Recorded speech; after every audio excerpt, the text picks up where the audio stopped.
When I was about 6 years old, my mom had a husband who was a mechanic and really into classic cars. Somehow he was able to get a hold of two 1970s Dodge Chargers, but they were a total wreck. Inside, outside, and under the hood, these cars were garbage. He was working with a friend to fix up the Chargers. His buddy had a huge garage they worked in. Every weekend, for what seemed like 100 years to me as a 6-year-old, we would drive out to his garage so they could work on the Chargers. Inside the garage, there were car parts and tools everywhere. There was also a section for painting cars. The smell of the garage was so intense it made my head hurt if I was in there for too long. When they would work on the cars, I remember hearing a lot of loud sounds from inside the garage. And more than once, I would hear one of the guys shout a few bad words in frustration. This went on for a very long time. Power tools screeching, men cussing, and headaches. Until one day, two stunning classic Dodge Chargers rolled up our driveway. One was solid hot rod orange with flawless white leather interior. The other was also hot rod orange, but had a black vinyl top and black leather interior. The engines rumbled like drums when idling and roared like gorillas on steroids when revved up. These cars were amazing. After all the hard work over a very long time, the cars were restored and roaring up and down I-5. If you've been in community long enough at the beat, you've heard more than once, we're a garage, not a showroom. Many of us come into community a total wreck and need restored. And all of us have moments in our lives where we are broke down and need repaired.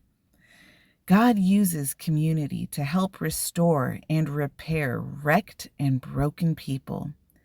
When Jesus brought Lazarus back to life, Jesus told the people around to unbind Lazarus from the grave clothes.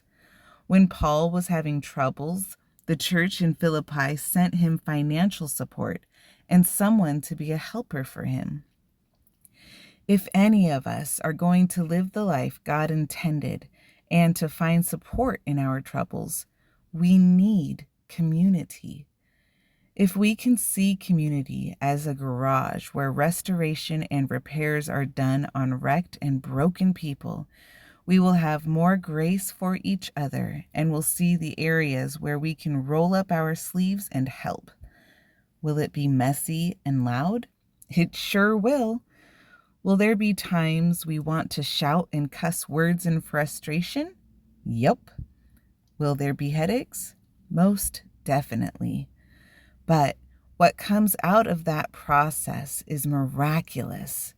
If we plan to overcome those challenges to see the miraculous outcome, we have to stay committed to community and pay attention. When we zoom out from frustration, we can see how far God has brought those around us.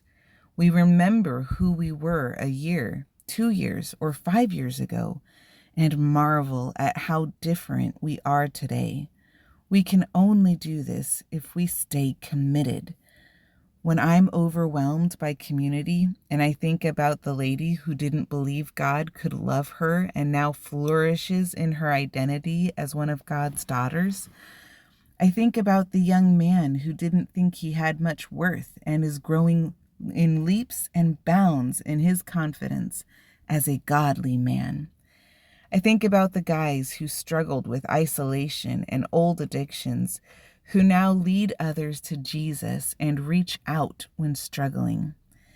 I think about neurodivergent people who in their past were mocked and kept from opportunities to lead, and now add value to others' lives through serving and sharing God's love with people. The list could go on. I guess that's what John meant when he wrote this. John 21:25. Jesus did many other things as well. If every one of them were written down, I suppose that even the whole world would not have room for the books that would be written. Take some time to meditate and pray on these scriptures. John 11:43 through 44. When he had said this, Jesus called in a loud voice, "Lazarus, come out." The dead man came out, his hands and feet wrapped with strips of linen and a cloth around his face. Jesus said to them, "Take off the grave clothes and let him go." Philippians 4:8. Finally, brothers and sisters, whatever is true, whatever is noble, whatever is right, whatever is pure, whatever is lovely, whatever is admirable, if anything is excellent or praiseworthy, think about such things. What thoughts or feelings do you have? Share something below.